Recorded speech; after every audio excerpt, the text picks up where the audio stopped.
오늘은 특별히 외부 한국에서부터 귀한 강사님이 오셨습니다. 제가 우리 강사님을 어떻게 소개할까 한 하루 정도 고민을 했어요. 그냥 소개하면 되는 건데 어떻게 소개하면 좋을까? 화려한 강사님으로 소개할까? 뛰어난 강사님으로 소개할까? 그렇게 소개해도 오늘 설교 끝날 때까지 소개를 다 못할 것 같아요. 그만큼 한국에서 정말 탁월하고 훌륭하게 사역하고 계시는 목사님인데요. 저는 이렇게 소개하고 싶다는 생각이 들었습니다. 참 따뜻한 목사님이 오셨다라는 생각이 들었어요. 지금 더운데 그래도 따뜻한 목사님이 오셨는데요. 왜 따뜻하냐 생각해보니까 한 세 가지로 줄일 수 있겠더라고요. 청년들에게 따뜻하다. 그러니까 청년들을 위해서 교회를 개척을 했어요. 약 15년 전에 하셨죠. 기쁨의 교회라고. 네, 기쁨의 교회라고 용산에 개척을 했습니다. 지금 건강하게 한 명, 두 명 모이는 게 아니고 정말 한국에서는 가장 청년들이 가고 싶어하는 교회 중에 한 교회로 이렇게 용산에서 성장하고 있는 교회고요. 또 두 번째는 다음 세대에 대해서 굉장히 따뜻하다라는 생각이 들었습니다. 한 거의 20년 전인가요? 그 다음 세대들을 어떻게 이렇게 복음으로 전할 수 있을까 고민하다가 선교단체를 하나 만들었습니다. 쉐이커스라는 선교단체인데요.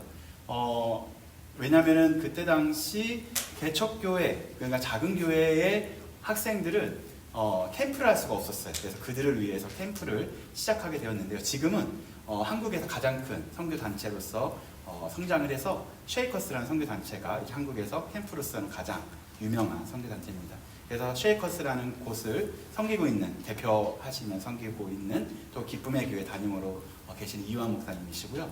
무엇보다 저에게 따뜻한 목사님이에요. 한 20년 전에 제가 이제 그 교회 전도사로 부임하게 됐는데 저보다 한 살 형이거든요. 용이야 나랑 어디 가자 그러는 거예요.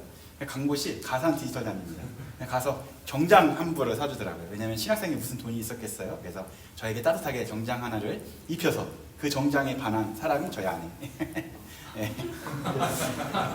예, 그렇게 따뜻한 우리 이완 목사님을 한번 모시도록 하겠습니다. 박수로 환영하도록 하겠습니다. 따뜻한 박수로 환영합니다.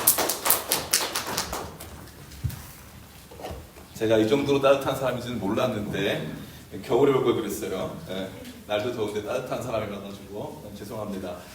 개인적으로는 제가 그 서부 일정을 마치고 어저께 밤에 거기서 비행기 타고 오늘 아침에 도착했어요.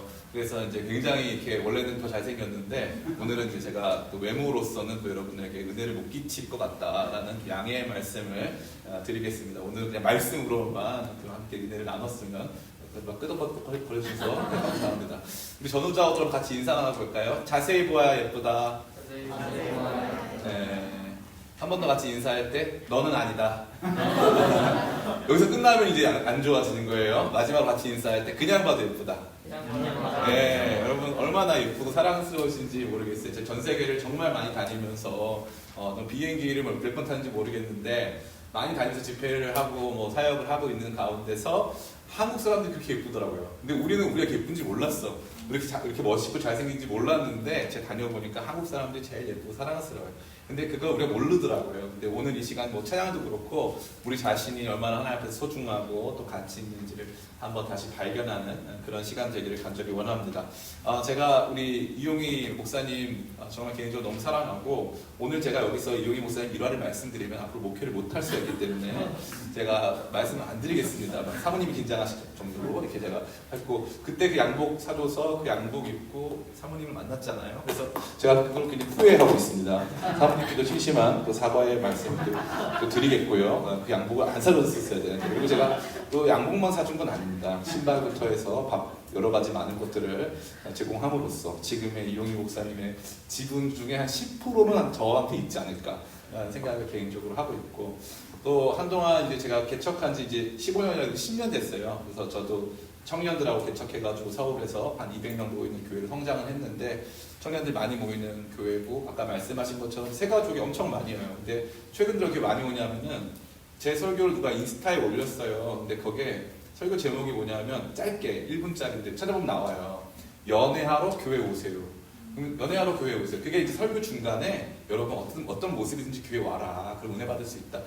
초대하는 건데 그게 요즘 한국 청년들 중에 교회 안 다니는 사람이 많아요. 근데 연애를 하고 싶거든. 근데 봤더니 연애하러 교회 오라고 하니까 자기들끼리 막 공유를 하는 거예요. 너 교회 오래 막 이렇게 해가지고 그래서 조회수가 170만 뷰가 나왔고 유튜브 10만 뷰 그 인스타 170만 뷰, 댓글이 1200개 달고 논쟁을 해요. 이 목사님 맞냐 이거 이렇게 하는 거 아니야. 논쟁을 하고 그러니까 세 가족이 연애하고 싶어서 한 주에 5명씩 오고 있어요. 몰아닥칩니다. 엄청나게 많이 오고 있어요. 그래서 이제 많이 부흥하고 이렇게 하고 있는데, 제가 개인적으로는 제가 여기 와보면서 느꼈는데, 한국에서 200명, 300명 모이는 것보다 여러분들이 더 소중한 점이 있습니다. 그래서 확실히 믿어요. 더 어려운 어떤 환경이고, 또 하나님께서 소중하게 여기실 수밖에 없는, 말씀을 통해서 살펴보겠지만 소중하게 여기실 수밖에 없는 그런 공동체인 줄을 믿습니다.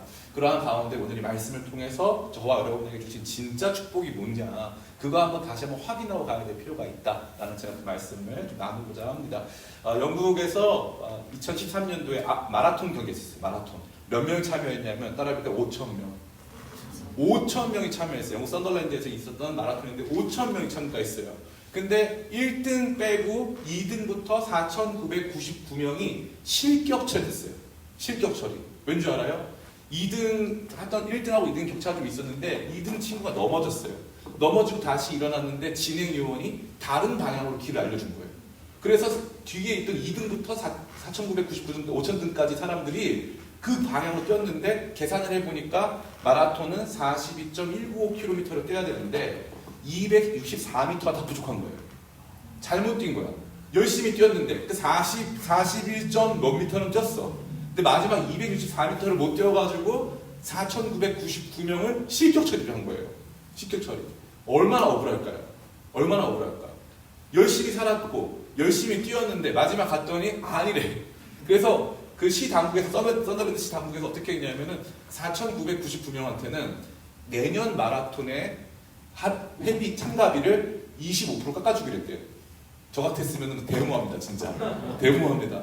근데 너무 웃기잖아요? 이거 실제로 있었던 일이에요, 2013년도에. 너무 재밌죠? 열심히 살았는데 아니래요.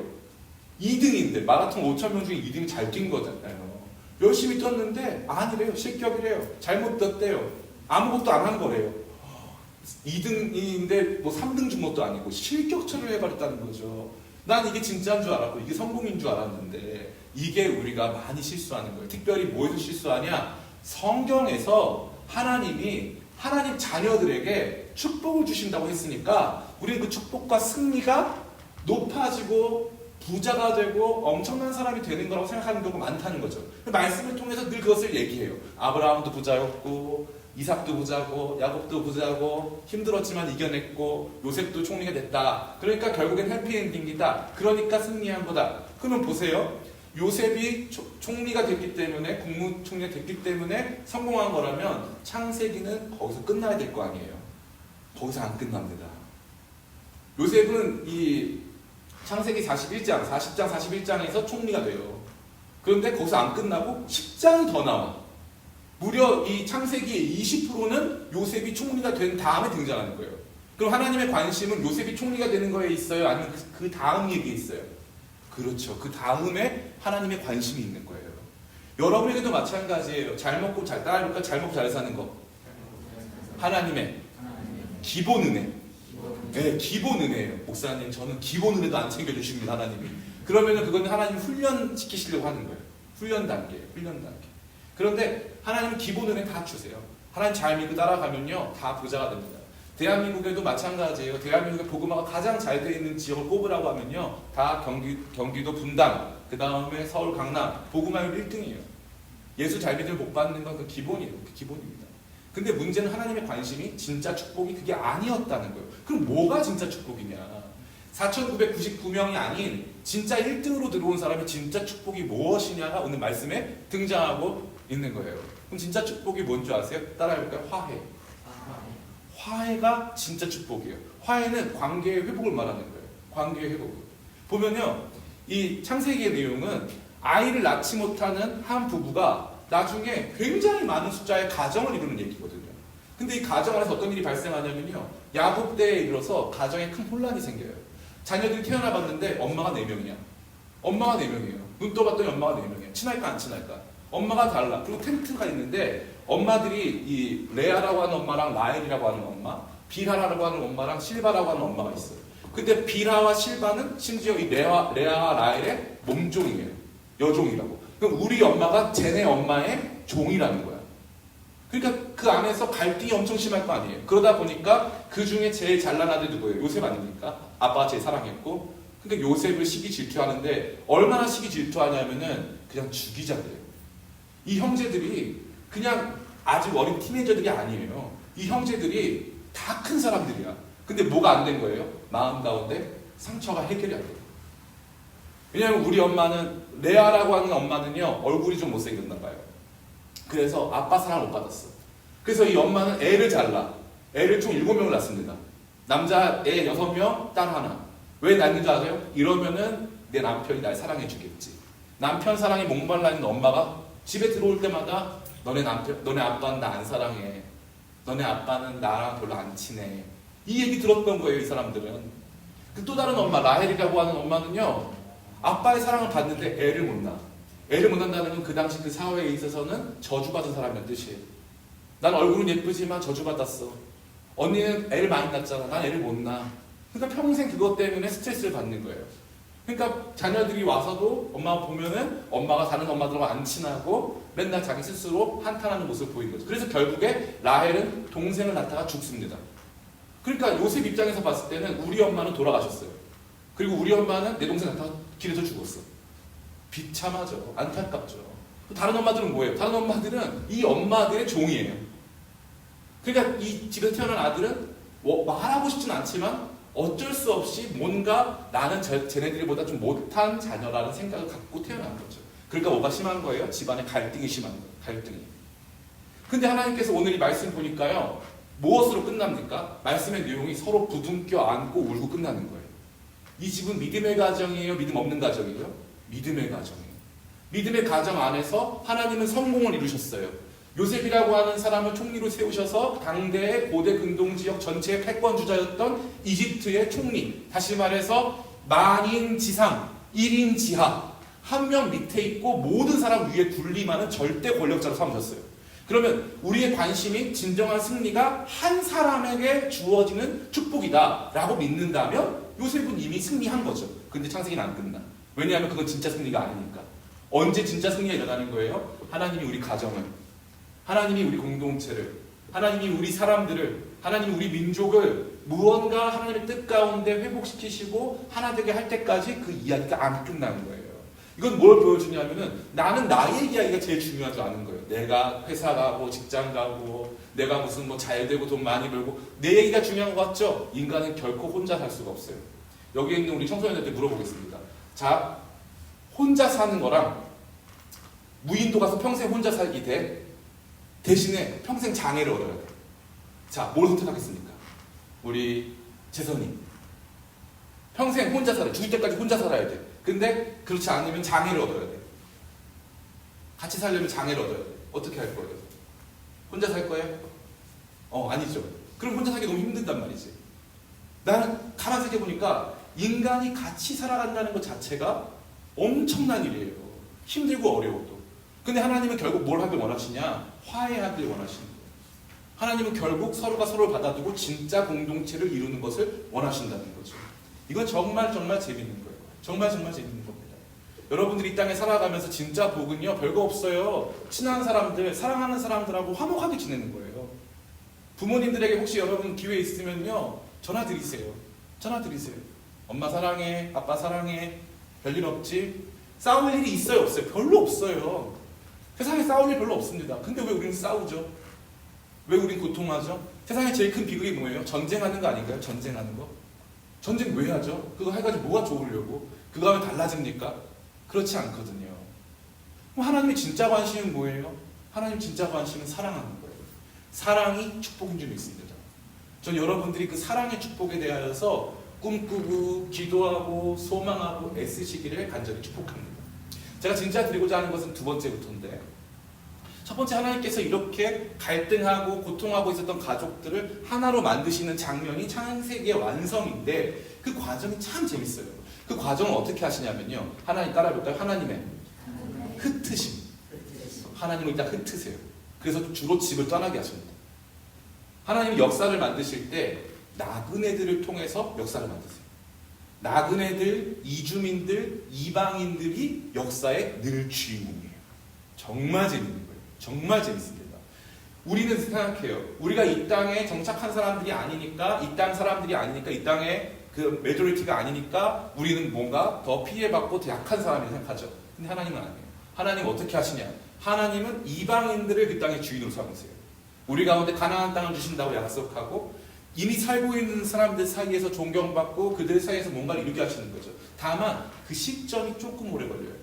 우리가 생각하는 것보다 조금 오래 걸립니다. 그러나 확실한 것은 그 놀라운 변화가 일어난다는 거죠. 저는 우리 조국 대한민국에 대해서 이 생각을 굉장히 많이 하고 있어요. 하나님께서 우리나라를 사랑하셔서 교회를 세우시고 교회를 통하여서 선교사들을 배출하고 하나님의 사람들을 배출하는 과정 속에서 대한민국이 왜 전 세계 이 패권 주자가 아님에도 불구하고 전 세계에서 가장 큰 영향을 바라고 있느냐. 제가 처음에 이게 한 10년 전부터 예측이 돼가지고 사람들한테 얘기하면은 유럽에 사는 교민들이나 또 미국에 사는 교민들이 다 하시는 말씀이 뭐냐면 목사님 그 일부 몇몇 애들이 좋아하는 거라고. 일부 몇몇 애들이 좋아하는 거라고 그랬어요. 일부 몇 명의 애들이 그냥 한류에 좀 빠져있는 오타쿠 같은 애들이 있다. 걔네가 조금 좋아하는 거고 미국 사회의 주류는 아직 아니다. 당연히 아니죠. 근데 제가 어저께까지 오렌지 카운티에 있다 왔어요.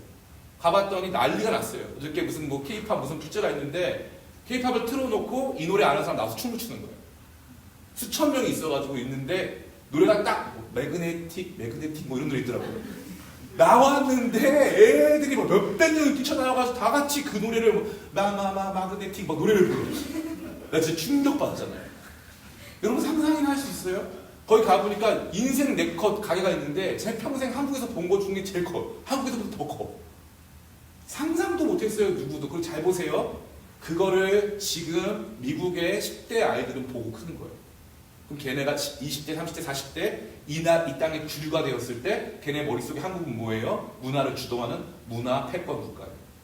전 세계 역사에서 군사 패권과 경제 패권이 없는데 문화 패권으로 세계를 지배한 역사는 없어요. 대한민국은 지금 그걸 하고 있어요.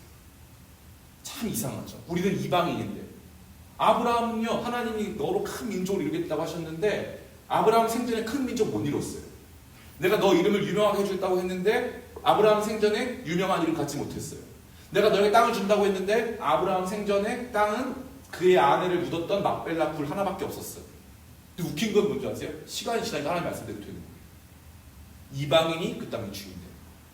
저는 여러분들이 지금 어떠한 상황이 있다 할지라도 하나님께서 여러분을 사용하고 계시고 우리가 비록 이 땅에서 나그네고 이 땅에서 부유하지 못하다 할지라도 하나님 손에 붙들리면 하나님의 역사를 이 땅 가운데 이뤄가는 히스토리 메이커가 될 줄을 믿습니다. 진정한 축복은 바로 거기에 있는 거예요. 내가 눈으로 봤을 때 지금 내게 당장 주어지는 것들이 아니라 상상할 수 없는 일들이 내 안에서 하나님을 통해서 이루어지고 있는 거죠. 그럼 그때 어떠한 변화가 있느냐? 따라해볼까요? 하나님의 뜻인 뒤에 따라해볼까요? 하나님의 다루심. 하나님이 우리를 다루어 가세요. 이제 천천히 다루어 가시죠. 요셉은 어떤 아들이었습니까? 사랑받고 아버지의 편애를 받는 아들이었어요. 그래서 요셉에게 문제가 하나 있는데 엄마가 일찍 돌아가시고 형들의 미움을 받는데 어렸을 때 형들의 미움을 받는 것을 요셉이 알았을까요? 몰랐을까요? 우리가 봤을 때 가만히 보니까 말씀 보니까 몰랐던 것 같아요. 왜냐하면 아버지가 형들이 어디 있는지 알아보고 오라고 했거든요. 요셉이 기쁘게 갑니다. 도단이라고 하는 곳으로 기쁘게 가가지고 형 나왔어. 형들은 무슨 마음인데? 쟤 또 왔다. 쟤 죽이자. 이 마음인데 형들의 의도를 눈치를 못 챘어. 그 보세요. 요셉이 17살인데 최선이 몇 살이죠? 16살. 내년 이제 그 나이가 되는데 16살인데 사람들이 나 미워하는 거 알아요? 몰라요? 알죠. 요셉은 몰랐어. 뭐가 없다는 거예요? 개념이 없다는 거죠. 요셉은 군대를 보내는데 개념이 없어요. 눈치가 1도 없습니다. 왠지 아세요? 온실 속에 버블, 아빠가 만든 버블에 살고 있어요. 세상과 소통하지 못하고 공감 능력이 떨어져요. 사회적 지능이 떨어진다는 거죠. 왠지 아세요? 엄마가 일찍 죽었거든요. 엄마가 일찍 죽어서 엄마를 통해서 배우고 알아야 되는 거. 그리고 아빠가 요셉을 너무 사랑했거든요. 너는 특별한 아들이야. 너는 다른 애들과 분리돼야 돼. 다른 영향 받지 마. 너는 내가 보호한다. 근데 아버지 야곱이 보호하고 싶었는데 아버지의 버블로 요셉을 보호를 못해요. 요셉은 아버지 야곱의 버블이 팍 터져가지고 아버지의 도움으로서 떠나서 하나님의 손에 들어가게 됩니다. 요셉은요 아직 미성숙했어요. 인격적으로. 그래서 형들이 잘못하면 아빠한테 고자질했다는 거예요. 그러면 이게 성숙한 거예요? 약간 미숙한 거예요? 약간 미숙한 거예요. 가가지고 아빠 큰형이 있잖아. 다 고자질. 그러니까 형들이 미워하지. 형들에게 미워하고 사회에서 인정받을 수 없는 사람. 근데 웃긴 건 뭔지 아세요? 요셉은요, 하나님 손에 다루어지면서 성장하기 시작해요. 보세요. 야곱이 요셉을 이렇게 자기 품에 갖고 있을 때 야곱이 몰랐던 게 있어요. 뭔지 알아요? 요셉의 재능을 몰랐어요. 요셉의 재능은 뭐냐면 아무데나 던져놔도 총리가 되는 재능이에요. 처음에 노예로 팔려갔어요. 야, 우리 사랑하는 요셉 내 품 안에 있어가지고 평생 고생을 몰랐는데 우리 요셉은 좋은 옷만 입고 맛있는 것만 먹었는데 어떡하냐. 근데 가봤더니 거기에서 그 노예들 사이에서 발군의 실력을 발휘해가지고 너 일 잘한다. 요셉이 일 잘하는 거 아빠 야곱은 몰랐다고요. 보호하려고 하는 사람은 몰랐다고. 보세요. 진짜 축복이 야곱 밑에서 안전하게 있는 축복입니까? 아니면 애굽에서 포텐셜을 터뜨리기 축복입니까? 애굽에 가는 게 축복이었던 거예요. 몰랐지 우리는. 가니까 알게 된 거예요. 또 총무가 됐어요. 가정 총무. 그 다음에 깜빵 갔는데 깜빵 가면은 낙심하고 좌절해야 돼요. 다시 총무 돼야 돼요. 낙심하고 좌절해야 돼. 다시 총무가 또 해. 그러니까 알고 봤더니 총무 병이 있던 거예요. 이 친구가. 가면 무조건 자기는 뭘 해내야 되는 타입인 거죠. 그래서 갔더니 총무 병을 보여주면서 깜빵 총무 됐어요. 나중에 어떻게 됩니까? 애국 총리 되죠. 그럼 보세요. 요셉이 하는 일은 같아요. 가정 총무, 감옥 총무, 국가 총무. 그의 포지션만, 위치만 달라져요. 그걸 누가 발견해 주신 거예요? 하나님의 다루심 속에 발견해 준 거예요. 너무 신기하지 않습니까? 여기까지 보면 목사님 그거 봐요. 결국에 하나님의 다루심은 그의 포텐셜을, 잠재적인 포텐셜을 터뜨리셔가지고 그를 성장하게 하시고 성공하게 하는 거잖아요. 보세요. 그러면 창세기는 여기서 끝나야죠. 총리대로 끝나야죠. 근데 문제가 뭐냐? 그 다음이 중요한 거예요. 요셉 안에 뭐가 있었냐면은 트라우마가 있어요. 트라우마. 무슨 트라우마? 형들이 나 갖다 팔아버린 트라우마. 그리고 여기서 고생한 트라우마가 있었단 말이죠. 그래서 창세기 41장에 보면요, 므낫세와 에브라임을 낳은 다음에 그들의 이름을 하면서, 므낫세는 뭐냐 하면 내가 아버지 집의 일들을 잊어버렸다. 에브라임은 내가 이 땅에서 고생한 거 하나님이 갚아주셨다는 이름이에요. 그래서 그동안 고생하게 그 마음속에 남았어요. 근데 우리 생각에는 어떻게 하냐면 우리 인생의 그런 트라우마들이 우리에게 방어 기제를 작동시키고 우리에게 있어서 정말 세상과 담을 쌓게 만들고 갈등하게 만들어요. 근데 웃긴 건 뭐냐면은 이 트라우마는 요셉이 당한 거잖아요. 팔려간 거고 고생한 거잖아요. 근데 웃긴 건 뭐냐면 이 트라우마가 누가 남았냐면 형들한테 남았어요. 형들이 트라우마에 사로잡혔어요. 내가 동생을 죽였다. 내가 동생 팔았다. 내가 동생을 미워했다라는 트라우마에 사로잡혔어요. 그래서 죽을 때까지 형들은 요셉한테 그 트라우마를 해결받지 못하고 요셉은 계속 아니라고 하는데 형들은 계속 미안하다고 계속 사과하다가 끝나요. 웃기죠. 트라우마에서 해결 안 되는 거예요. 결국 보세요. 여기 아이들도 많은데 요셉은 상처가 없어요. 그 험한 시간을 겪었는데 요셉은 상처가 없어서 형들을 안아줘. 근데 형들은 죄를 지었는데 상처가 남았어. 이게 죄와 의의 차이예요. 죄는요 상처를 남겨요. 너무 재밌어요. 죄는요 보세요. 내가 얘를 때렸어. 제가 뭐 누구를 때렸습니다. 그러면은 때린 사람이 트라우마가 생겨야 돼요? 맞은 사람이 생겨야 돼요? 근데 웃긴 거는 맞은 사람은요 좀 이따 보겠지만 회복되면 트라우마 없어요. 때린 사람은 트라우마가 많아요. 이게 진짜 신기합니다. 하나님께서 요셉을 통해서 보여주신 하나님의 다루심 속에 요셉의 잠재되었던 포텐셜이 폭발하고 사회성도 생기고 사람들 앞에서 활동할 수 있을 만큼의 멋있는 사람이 되었어요. 1번이에요. 다루심이. 두 번째는 뭐냐. 이 다루심 안에서 하나님께서 요셉한테 말해주는 거예요. 네가 고생한 거 그냥 한 거 아니야. 그냥 한 거 아니야. 오늘 말씀 같이 한번 읽어볼까요? 우리 말씀 다 끝났어요. 제가 또 은사가 설교 짧게 하게 거든요. 자, 오늘 말씀 창세기 45장 5절 같이 한번 읽겠습니다. 5절 말씀 같이 읽습니다. 시작. 당신들이 나를 이곳에 팔았다고 해서 근심하지 마소서, 한탄하지 마소서. 하나님이 생명을 구원하시려고 나를 당신들보다 먼저 보내셨나이다. 7절 같이 읽습니다. 시작. 하나님이 큰 구원으로 당신들의 생명을 보존하고 당신들의 후손을 세상에 주시려고 나를 당신들보다 먼저 보내셨나니 그런즉 나를 이리로 보내니는 당신들이 아니요 하나님이시라. 하나님이 나를 바로에게 아버지로 삼으시고 그 온 집의 주로 삼으시며 애굽 온 땅의 통치자로 삼으셨나이다. 아멘. 보세요. 애굽에 하나님이 보냈어요? 형들이 팔았어요? 네. 근데 우리가 처음에 그걸 하나님이 형들이 나를 구덩이 가뒀어요. 살려줘. 형 잘못했어. 넌 안 돼. 너는 팔려가. 해가지고 형들이 팔았어요. 형들이 나를 이곳에 보낸 사람, 나를 힘들게 한 사람이 하나님 같아요, 형들 같아요? 형들 같죠. 그 형들에 대한 트라우마가 생기고 형들을 미워야 될 거 아니에요. 근데 요셉은 상처가 없다 이 말이에요. 왠지 아세요? 하나님이 그 과정에서 요셉의 삶을 해석해 줬어요. 요셉아 잘 들어. 형들 밉지? 형들도 근데 그냥 그렇게 된 거 아니야. 아빠가 너만 사랑했고 형들의 부모님, 형들의 엄마들도 온전히 사랑을 베풀 줄 몰랐어. 형들도 그런 상황이 있었어.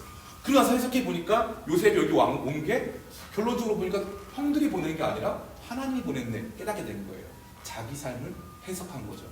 진짜 축복은 자기 삶이 해석되는 거예요. 내가 왜 이렇게 됐지? 내 인생이 왜 이렇게 됐지? 제가 만약에 총리 대신되잖아요. 만약에 똑같은 요셉하고 똑같은 상황에서 총리 대신 되면은 첫 번째 하고 싶은 일이 뭐냐면은 생각해봤어요. 제가 총리 딱 된 순간 보디발 장군의 그 아내분, 그 아줌마 좀 뭐라고 좀 해주세요. 아줌마를 불러가지고 아줌마 엄청 못생긴 거 알죠? 왜 저를 꼬시려고 했나요? 아줌마 진짜 그때 되게 힘들었어요. 저 왜 아줌마 그렇게 해놓고 저한테 그런 누명을 씌웠어요? 아줌마도 똑같이 당해봐야 돼 하고 저는 저 같으면 복수했을 것 같아요. 그리고 제가 총리 대신 되면 권력이 생겼으면요, 야 가가지고 가나안 땅에 거기 야곱이라고 하시는 분이 있는데 그분 아들을 다 데려와. 제 힘으로 다 데려왔을 것 같아요. 왜냐? 나를 이렇게 힘들게 한 건 이 상황이고 이 사람들이고 그 문제들이었다고 판단했으니까 내 삶이 어떻게 되냐면은 세상의 인과관계에서 해석이 되는 거예요. 제가 나를 힘들게 했고 얘가 나를 힘들게 했다. 근데 어느 시점이 딱 되니까 하나님이 나를 이렇게 하셨네. 그래서 하나님이 나한테 복 주시려고 했던 거네 라는 걸 발견하게 된 거예요. 이게 인생에서 우리가 갖게 되는 제일 큰 축복. 내 삶이 해석되는 거. 내 삶이 해석되는 거. 어려운 일 당하고 힘든 일 있을 때마다 발견하게 되는 거예요. 하나님이 이렇게 하셨구나. 하나님이 이렇게 이끌어 가시는. 여러분 이 땅 가운데 살면서 오늘 말씀 마치면서 이 말씀 드려요. 이 땅 가운데 살면서 제일 답답한 순간이 언제냐면은 내가 왜 이런 일을 당하는지 모르겠고 도대체 이게 어떻게 됐는지 모르겠는 거예요. 험난한 일을 당하는 거죠. 우리 아이들도 마찬가지예요. 똑같이 고생했는데 어떤 애들은요 그 고생하고 어려웠던 것을 자양분으로 삼아서 성장을 해요. 근데 어떤 애는 그 트라우마로 남아 평생 그게 문제. 제가 아는 어떤 친구가 있냐면은 키가 작아요. 이 친구도 다국에서 공부하고 했는데 그 부모님이 이제 동아제약이라고 있는데 거기 큰 기업의 이제 사주가 되는 분이에요. 근데 그 회사 주인이죠. 근데 저한테 집사님이 오셔가지고 막 상담을 받으세요. 우리 아들 어떡하냐고. 근데 가서 만나보잖아요. 자기가 키가 작은 거는 아빠 엄마 때문이래요. 용서할 수가 없대요. 아빠 엄마. 내가 이렇게 생긴 거. 그거 보세요 여러분. 태어날 때부터 얼굴 고르고 태어난 사람 있나요? 얼굴 고르고 태어난 사람? 골랐으면 이러고 골랐을까요 제가? 다 같이 차은 얼굴 타고 태어나지 않았을까요 우리가? 그잖아요. 얼마나 억울합니까? 그러면 그때마다 우리는 다 트라우마를 가질 수밖에 없는 거예요. 나는 왜 이런 집에 태어나가지고 왜 이렇게 생겨먹어가지고 나는 왜 이런 은사가 없고 나는 왜 이런 식이었냐. 근데 웃긴 거는 예수님 만나면 인생의 해석이 됩니다. 해석이. 아 내가 이렇게 되려고 하나님께서 나를 사용하시는구나. 해석이 됩니다. 그때부터 달라지는 거예요. 그러면 제가 뭐라고 그랬죠? 진정한 축복이 두 가지다. 하나는 화해, reconciliation. 하나는 화해하는 거예요. 하나는 화해하는 것이고 다른 하나는 해석하는 거예요. interpretation. 나를 해석하는 거예요. 근데 보세요. 해석된 사람이 화해자가 돼요. 나를 이해한 사람이 거기에 화해자가 되는 거예요. 여러분 안에 그 일이 발생하는 거예요. 엄마 아빠가 나 때문에 화해하게 되고 주변 사람들이 나 때문에 화해하게 되고 사람들 안에서 기쁨이 넘치기 시작하는 거죠. 변화되기 시작하는 거예요. 저희 누나 저 펜실베이니아 저 위쪽에 살아요. 피츠버그에 사는데 정말 세상에서 방탕한 삶을 살았습니다. 저희 누나의 과거를 말하면 얼굴이 들이댈 수가 없어요. 말하지 않았어요. 혹시 아는 사람 있을까? 말을 안 해요. 근데 미국인 남편하고 백인 남편하고 결혼을 했어요. 결혼을 해가지고 이제 우리 누나 상처가 많았어요. 공부를 잘했는데 집이 너무 가난해가지고 초등학교를 못 갔어요. 믿어지세요? 너무 가난해서 초등학교를 못 갔어요. 우리 집은. 너무 가난해가지고. 초등학교를 10살 때 들어갔어요. 그러니까 애들은 같은 학년 애들보다 누나가 2살이 많은 거예요. 2살이 많게 들어갔으니까 계속 거기에서 근데 신체 성장 발달이 걔네보다 빠르지 않으니까 나중에는 걔네 일진 애들이 우리 누나를 막 때리는 거예요. 보세요. 내가보다 2살 어린 동생들이 나를 때려. 누나가 나빠지기 시작하는 거죠. 그래가지고 고등학교는 전수학교라고 그래가지고 서울에서 가장 공부 못하는 애들 거기 갔어. 가뜩이나 공부 못하는 애들이 있는데 갔으니까 거기 가가지고 누나가 공부를 잘했는데 나쁜 애들하고 어울리기가 더 나빠지는 거예요. 우리 누나가 얼마나 공부하는 거 좋아하냐면은 백수였는데 29살까지 백수였는데 서울 남산 도서관 대출 책 빌리는 거 1등이었어요. 1등. 술 먹고 놀아도 책 보는 거 제일 좋아했다. 근데 그런 누나가 이제 있는데 어떻게 하다 보니까 이제 백인 남자랑 결혼해가지고 저 피츠버그 가서 살게 됐어요. 애를 낳았어. 애를 낳아가지고 막 살게 됐는데 나중에 보니까 자기 인생이 자기 비참하다 생각했는데 우리 집 가난한 집에 태어나가지고 비참하다 생각했는데 거기에서 하나님께서 누나의 인생을 로봇 조립하듯이 조립하셔가지고 지금은 큰 회사의 통역사로 근무하고 있어요. 자기 인생이 그렇게 자기도 몰랐대. 근데 통역사로 근무하는 걸 넘어서서 고생을 많이 했잖아요. 거기 회사 직원이 10,000명이 넘는데 한국 그 에너지 솔루션, LG 에너지 솔루션이랑 이제 미국 회사랑 같이 만든 큰 배터리 회사예요. 공장인데 거기 공장 사람들이 우리 누나한테 와가지고 인생 상담을 한대요. 심지어 사장님까지. 지인, 나 너무 힘든 일 있었어. 막 이러면서. 자기가 여기에 통역가로 있는 건지 아니면 상담가로인지 모르겠대. 자기 인생에 어려웠던 모든 이야기를 다른 사람과 나눴을 때 다른 사람들이 자녀들 문제까지 같이 나눈대요. 자기가 진지하게 자기 상담 공부를 해야 될 것 같다고. 그 얘기를 하는 거예요. 자기 삶이 해석이 되기 시작하는 거예요. 나 이러려고 태어났구나. 내 인생에 가치가 있네. 요셉은 상처가 없는 거예요. 형, 나 그때 왜 팔았어? 그때 형이 나 때렸지. 그게 없어요. 저는 이곳에 있는 우리 모든 자녀들 상처 없으시기 축복합니다. 상처 날 일은 있어요. 잘 보세요. 지나가다가 툭 긁혔어. 긁혀서 피가 났어. 이게 뭐예요? 상처죠. 상처. 아물었어. 그냥 아물면은 아무 문제 없던 거예요. 그죠? 근데 잘 못 아물어서 흉이 졌어. 그거 뭐라고 해요? 흉터라고 해요. 흉터. 흉터가 있는데 흉터는 나중에 뭐가 되는 줄 알아요? 흉터가 정체성이 돼요. 그래서 사람들은 아무 문제 없는데 자기는 아는 거야. 이게 흉터가 있다는 거. 그래가지고 사람들이 봤을 때 나 편하게 봤는데 그 사람 흉터 있는 사람은 내가 흉터 있는데 얘 보면 안 되는데 이렇게 본다. 너무 재밌는 건 하나님께서 치유해 주십니다. 상처 난 거 치유해 주세요. 어렸을 때 있었던 트라우마 다 고쳐주십니다. 다 고쳐주세요. 저는요 MBTI 여러분 좋아하시는 거 모르지만 저는 INFP 극도로 소심하고 착하고 착한 그런 타입이에요. 혼자 있는 걸 좋아하고. 그리고 제가 아까 우리 유경 목사님 말씀하셨잖아요. 이번에 저희 서울에서 캠프하는데 5,000명 와요. 5,000명. 청소년 5,000명. 5,000명 온다. 그런데 다 제가 집회 다 인도예요. 그럼 제가 왜 그랬을까? 하나님이 그런 저를 막 고쳐주시는 거예요. 그래서 저는 자신감이 넘쳐요. 자신감 뿜뿜. 여러분이 저 완주에 상관없어요. 난 내가 좋아요. 너무 잘생겼어. 너무 행복해. 난 나여서 너무 감사해. 고생한 얘기 말로 할 수 없어요. 근데 너무 감사해요. 상처가 없어지니까 너무 건강해지는 거예요. 다른 사람 상처도 치유해 줄 수 있어요. 진짜 행복이 거기 있고 진짜 축복이 거기 있는 거예요. 높아지는 게 창세기의 목적, 말씀의 목적이었으면 40장에서 끝났어야 됩니다. 근데 그게 아니라 요셉의 상처가 치유되고 이해된 사람, 해석된 사람이 화해자가 돼서 그 가정마저도 회복되고 그 가정마저도 화해하게 되는 거, 그게 하나님의 꿈인 줄 믿습니다.